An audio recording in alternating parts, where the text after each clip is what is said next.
नमस्कार दोस्तों, स्वागत है आप सभी का एजुकेशन 790 चैनल पर। मैं अमन यादव। दोस्तों, आज की इस वीडियो में हम लोग जो है हुमायूं के बारे में पढ़ेंगे। मुगल वंश के दूसरे शासक हुमायूं के बारे में, जिनका शासन जो है करीब आपका 1530 से लेकर 1556 तक चला। लेकिन इसमें जानने वाली बात यह है कि 1530 से लेकर के 1540 तक जो है इसका पहला शासन चला था। उसके बाद जो है ये दो युद्धों में हार जाता है और उसके बाद से जो है फिर शेरशाह सूरी का शासन आता है और फिर उसके बाद लास्ट में जब ये सिकंदर शाह को हरा देता है तो फिर जाके दोबारा इसका शासन 1555 से शुरू होता है और 1556 में जो है इसकी मृत्यु हो जाती है। तो इस प्रकार से जो है मैंने आपको एक संक्षिप्त रूप में बता दिया। अभी हम लोग इसको भी जो है आगे पढ़ेंगे। तो उससे पहले एक बात बता दूं कि हमारे चैनल पर बहुत सारी वीडियोस अपलोडेड है, आप जाके देख सकते हैं उनको। ठीक है, महेश बर्नवाल की ज्योग्राफी और हिस्ट्री दोनों अपलोडेड है, उनको भी देख सकते हैं। अगर आपको अच्छा लगे तो हमारे चैनल को सब्सक्राइब करिएगा और हमारी वीडियोस को जो है लाइक अवश्य कर दीजिएगा। तो चलिए दोस्तों, स्टार्ट करते हैं अपनी वीडियो को। सबसे पहला जो पॉइंट आपके सामने है हुमायूं से रिलेटेड, वो ये है कि देखिए, इसका पूरा नाम नसीरुद्दीन हुमायूं था, जो 29 दिसंबर 1530 को आगरा में जो है 23 वर्ष की अवस्था पे जो है सिंहासन पर बैठता है। देखिए, बाबर की मृत्यु जो है 4 साल के भीतर में ही हो जाती है। 4 साल तक उसका शासन जो है क्या कहते हैं, मतलब उसका दौर जो है संघर्षों से ही खत्म हो जाता है। ठीक है, तो उसके बाद जो है 1530 को जो है 29 दिसंबर 1530 को ये आगरा में बैठता है 23 वर्ष की उम्र में। और पहले जो है बैठने सिंहासन में बैठने से पहले बदख्शा का जो है सूबेदार नियुक्त होता है। देखिए, इसने अपने पिता के निर्देश पर जो है अपने साम्राज्य को 4 राज्य में जो है अपने भाइयों को दे दिया था, बंटवारा कर दिया था। और उसने अपने भाइयों को जो है जागीरें दी थी। मतलब जागीरें मतलब कि उसने राज्य का बंटवारा करके जो है उनको जो दिया था उसको जागीर बोला गया। ठीक है, अब देखिए, इसके 3 भाई थे। ठीक है, जैसे कि कामरान, मिर्जा अस्करी और हिंदाल। और इसका एक चचेरा भाई था सुलेमान मिर्जा। तो इन चारों को जो है इसने क्या कहते हैं, राज्य का बंटवारा किया था इन चारों के बीच में, जिससे कि इसका शासन जो है ठीक ठाक चल सके, क्योंकि बाकी भाई इसके विद्रोह कर रहे थे या करने वाले थे। देखिए, कामरान का जो मिला था वो था काबुल और कांधार, क्योंकि बाबर का साम्राज्य जो है सबसे पहले जब उज्बेक से वो आया था तो उसका जो साम्राज्य था काबुल में उसने अपने आप को शासक बनाया था। और फिर काबुल से वो जो है भारत के ऊपर आक्रमण किया था। तो इसके ऊपर जो है काफी बड़ा साम्राज्य था, काबुल से लेकर के जो है भारत तक का। तो इसने कामरान को जो है काबुल और कांधार का राज्य दिया था, मिर्जा अस्करी को जो है संभल का प्रदेश दिया था, और मिर्जा हिंदाल को जो है अलवर और मेवाड़ का राज्य दिया था। और अपने चचेरे भाई सुलेमान मिर्जा को जो है हुमायूं ने बदख्शा का प्रदेश दिया था। तो इन चारों में राज्य का बंटवारा करते ही शासन में जो है थोड़ी स्थिरता आ गई, क्योंकि बाकी जो बाहरी आक्रमण होने वाले थे उनसे जो है कामरान काफी हद तक बचाव कर सकता था। तो इस प्रकार से जो है इसने 4 जो है भागों में अपने साम्राज्य को डिवाइड कर दिया। इसके बाद देखते हैं। देखिए, 1533 में जो है हुमायूं ने दीन पनाह नामक नए नगर की जो है स्थापना की थी। कब? 1533 में। अब देखिए, दो इसके जो प्रमुख युद्ध हैं, जो निर्णायक युद्ध भी जो माने जाते हैं, जिससे कि इसके साम्राज्य पे जो है अफगानों का क्या कहते हैं वर्चस्व हो जाता है। देखिए, पहला युद्ध था चौसा का युद्ध, जो 25 जून 1539 को शेर खां और हुमायूं के बीच में जो है होता है। किसके बीच? शेर खां और हुमायूं के बीच में होता है। और इस युद्ध में जो है शेर खां विजयी हो जाता है। और इसी युद्ध के बाद जो है शेर खां अपने आप को शेर शाह की जो है नाम दे देता है। फिर उसके बाद देखिए, बिलग्राम और कन्नौज का युद्ध, जो 17 मई 1540 का होता है। और ये काफी ज्यादा निर्णायक युद्ध होता है, जो शेर खां और हुमायूं के बीच में होता है। और इस युद्ध में भी जो है हुमायूं पराजित हो जाता है। तो दो लगातार युद्धों में जो है हुमायूं की पराजय उसके लिए काल बन जाती है। और फिर जो है शेर खां आसानी से आगरा और दिल्ली पर कब्जा कर लेता है। अब देखिए, शेर खां जब कब्जा कर लेता है तो वो 1540 में जो करता है, और शासन इसका 1545 तक चलता है।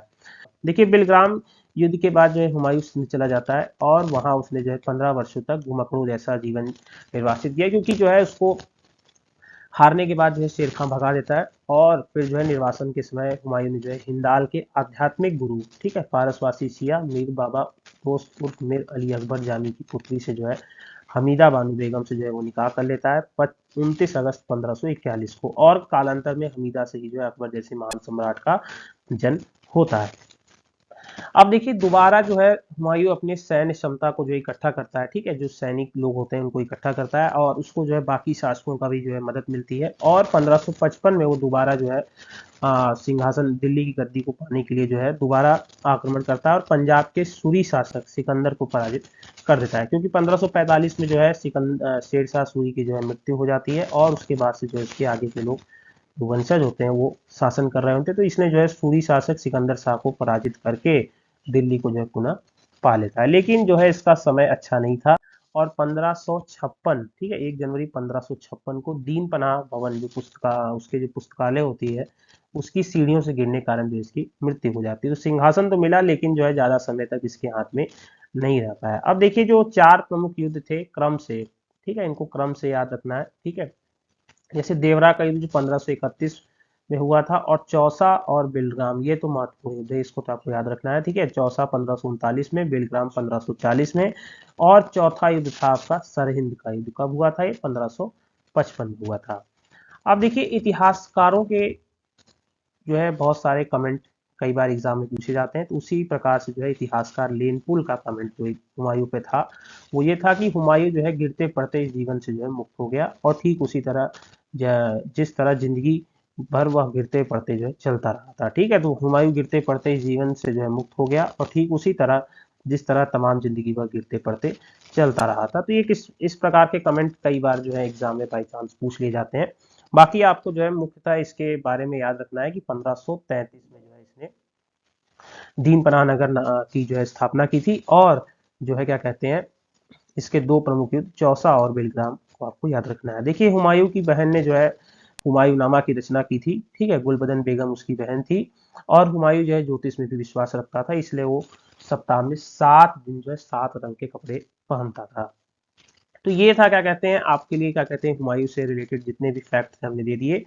और ये जो हमने मैं और भी फैक्ट दे सकता था लेकिन जो है मैंने उतने ही दिए जो एग्जाम के लिए इंपॉर्टेंट है, क्योंकि वैसे भी हुमायूं से जो है ज्यादा प्रश्न एग्जाम में बनते नहीं, और जो बनते हैं वो मैंने आपको बता दिए हैं। अब देखिए शेरशाह से जो है काफी प्रश्न बनते हैं, इसलिए उसको ध्यान से पढ़िएगा। देखिए शेरशाह का जो शासनकाल होता है वो आपका 1540 से 45 के बीच में चलता है। मैं बार बार रिपीट इसलिए कर रहा हूँ जिससे कि आप लोग को याद हो जाए। 1540 से 45 के बीच में शेरशाह का शासन चलता है। देखिए सूर साम्राज्य का संस्थापक जो है अफगान वंशी शेरशाह सूरी था। कौन था? अफगान वंशी शेरशाह सूरी था। आप देखिए इसके जन्म को लेकर जो है काफी विवाद है। देखिए 2 इतिहासकारों के यहाँ पे मत दिए गए हैं। डॉक्टर के आर कानूनगो के अनुसार जो है हरियाणा प्रांत के नारनौल पर जो इब्राहिम के पुत्र हसन के घर जो है वर्ष 1486 में शेरशाह का जन्म होता है। लेकिन परमात्मा शरण का विचार है कि शेरशाह का जन्म 1472 में होता है। तो देखिए एक इतिहासकार बताते हैं कि 1486 और एक बता रहे हैं 1472। तो आप लोग को जो है दोनों ही याद रखना है, क्योंकि मान लीजिए एग्जाम में अगर 1486 आता है तो आपको 1486 पे टिक करना है, 1472 आएगा 1472 पे करना है। देखिए इसके बचपन का नाम जो है फरीद खां था, कई बार एग्जाम में पूछा गया। आगे हम इस पे एमसीक्यू भी करेंगे, उसमें भी आपको बताऊंगा। ठीक है, इसका बचपन का नाम क्या था? फरीद खां था, और यह जो है सूरवंश से संबंधित था, ऊपर हमने जान लिया। इसके पिता का नाम हसन खां था, जो जौनपुर राज्य के अंतर्गत सासाराम के जमींदार थे। अब देखिए फरीद ने जो है एक शेर को तलवार से जो है मार दिया था, और उसकी इस बहादुरी से जो है अफगान शासक सुल्तान मोहम्मद बहार खान लोहानी जो है उसे जो है शेर खां की उपाधि प्रदान की थी। तो शेर खां की उपाधि उसे किस लिए प्राप्त हुई थी? क्योंकि उसने जो है फरीद ने जो है जो उसका बचपन का नाम था उसने जो है एक शेर को तलवार से मार दिया था। अब देखिए शेरशाह बिलग्राम युद्ध 1540 के बाद जो है दिल्ली की गद्दी पर बैठा है, हमने पीछे पढ़ा। और शेरशाह की जो है मृत्यु कालिंजर के किले को जीतने के क्रम में 15 मई 1545 को हो गई थी, और उक्का नामक आग्नेय अस्त्र को चलाने से जो है मृत्यु हो गई थी। कई बार प्रश्न बनता है इससे भी कि उक्का किस अस्त्र को चलाते वक्त उसकी मृत्यु हो गई थी, तो याद रखिएगा उक्का नामक अस्त्र की। और 22 मई 1545 को जो है उसकी मृत्यु हो गई थी। देखिए कलिंजर का शासक कीरत सिंह था, ठीक है, जिस किले को ये जो है क्या कहते हैं जीतने वाला था, तो उसका शासक क्या था? कीरत सिंह था। शेरशाह का उत्तराधिकारी इस्लाम शाह हुआ, ये भी आप लोग याद रखिएगा। शेरशाह के द्वारा किए गए कौन से कार्य थे वो हम लोग देख लेते हैं। शेरशाह के द्वारा कुछ प्रमुख कार्य थे, जैसे देखिए मकबरा जो सासाराम का जो शेरशाह का मकबरा है वो झील के ऊंचे टीले पर जो है निर्मित किया गया है। फिर देखिए रोहतासगढ़ किला, किले पूना दिल्ली नामक मस्जिद का निर्माण भी शेरशाह के द्वारा किया गया था। देखिए शेरशाह ने भूमि के माप के लिए 32 अंक वाला सिकंदरी गज एवं सन की डंडी का जो है प्रयोग किया था। तो 32 अंक वाला सिकंदरी गज एवं सन की डंडी का जो है प्रयोग भूमि की माप के लिए शेरशाह ने शुरू करवाया था। अब शेरशाह के दौरान ही जो है 178 ग्रेन चांदी का जो रुपया था और 378 ग्रेन तांबे के दाम जो इसने चलवाया था। जो ये रुपया है ये आज भी जो हम लोग रुपया हम जानते हैं ये उसी का एक रूप है जो क्या कहते हैं लिया गया है। देखिए शेरशाह ने जो है रोहतासगढ़ के दुर्ग और कन्नौज के स्थान पर शेर सुर नामक जो है स्थान जो है बसाया था। क्या बसाया था? शेरसुर नामक स्थान बसाया था। शेरशाह के समय जो है पैदावार का लगभग 1/3 भाग सरकार लगान के रूप में वसूल करती थी। कितना भाग? 1/3 भाग। देखिए, कबूलियत और पट्टा की शुरुआत जो है शेरशाह ने ही की थी। किसकी? कबूलियत और पट्टा प्रथा की शुरुआत शेरशाह ने की थी। और शेरशाह ने 1541 में पाटलिपुत्र की जो है नाम बदलकर पटना कर दिया था। तो 1541 में पाटलिपुत्र का नाम बदलकर क्या कर दिया था? पटना कर दिया था। ये आप लोग याद रखिएगा। और इस नाम से इसने उसको दोबारा स्थापित कर दिया था। पहले जो है प्राचीन काल में पाटलिपुत्र नाम था, जहाँ से बड़े बड़े अशोक और मगध साम्राज्य जो है क्या कहते हैं उत्पत्ति हुई थी, और उसी का नाम आज बदलकर पाटलिपुत्र से जो है इसने पटना रख दिया था। शेरशाह ने ग्रैंड ट्रंक रोड की भी जो मरम्मत कराई थी, जो एक समय लाहौर से लेकर क्या कहते हैं आपका बंगाल तक जो है जलती थी। कब कहाँ से कहाँ तक? लाहौर से बंगाल तक। और इसी का जो इसने मरम्मत करवाया था। मलिक मोहम्मद जायसी जो है शेरशाह के समकालीन थे। और डाक प्रथा का भी प्रचलन जो है शेरशाह के द्वारा किया गया था। तो दोस्तों, ये था शेरशाह के द्वारा किए गए कार्यों का जो है पूरा संक्षिप्त वर्णन किया गया यहाँ पे। और हमने जो है हुमायूं और शेरशाह के बारे में पढ़ लिया। अब जो है हम लोग शेरशाह से रिलेटेड एमसीक्यू को देखेंगे। देखिए, उससे पहले शेरशाह सूरी का जो मकबरा था, जो क्या कहते हैं आपका सासाराम में बनाया, उसको भी देख लीजिए। पानी के ऊपर बना था, जो मैंने आपको बताया। ठीक है, तो इसको आप लोग याद रखिएगा। अब देखिए, कुछ एमसीक्यू हम लोग सॉल्व करेंगे जो कि शेरशाह से काफी ज्यादा महत्वपूर्ण है। प्रशासनिक ज्यादातर क्या कहते हैं शेरशाह से रिलेटेड क्वेश्चन बनते हैं। देखिए, शेरशाह द्वारा प्रचलित किया गया और मुगलों द्वारा जारी रखा गया चांदी का सिक्का कौन था? ठीक है, चांदी का कौन सा सिक्का था? तो वह कौन सा था? वह रुपया था। निम्नलिखित में से किसे उन्नत मुद्रा पद्धति को स्थापित करने का श्रेय जाता है? तो ये और कोई नहीं बल्कि शेरशाह को ही जो है जाता है। इसके बाद देखिए, अब यहाँ पर जो है आपको कथन दिए गए हैं, इसमें से आपको बताना है कौन सा सही है। तो देखिए, शेरशाह सूरी के बारे में ABCD पर जो है विचार आप कर सकते हैं। देखिए, उसने चौसा की लड़ाई और कन्नौज की लड़ाई में मुगल सम्राट बाबर को 2 बार हराकर दिल्ली पर कब्जा किया। तो देखिए, यहाँ पे आपको सीधा सा जो पहला कथन है वो गलत हुआ है, क्योंकि बाबर को उसने क्या कहते हैं उसके समकालीन था ही नहीं। बाबर तो उससे पहले ही मर गया था। तो यहाँ पे जो है क्या कहते हैं आपका पहला जो है स्टेटमेंट गलत हो गया। उसने रुपया नामक एक मानकृत चांदी का सिक्का जारी किया था, ये बिल्कुल सही है। और अकबर की प्रशासनिक व्यवस्था और कराधान काफी हद तक शेरशाह द्वारा स्थापित व्यवस्था पर आधारित थी, यह भी जो है बिल्कुल सही है। क्योंकि जो रुपया उसने चलाया था वो काफी हद तक मुगल साम्राज्य क्या कहते हैं जब अकबर की जो नीति आती है प्रशासनिक व्यवस्था उसमें उसमें भी जो है रुपया चलता रहा था। शेरशाह ने जो है अकबर के साथ संधि की थी, तो ऐसा हो नहीं सकता, क्योंकि 1545 में जो है शेरशाह मर जाता है और अकबर तो उसके बाद जाता है।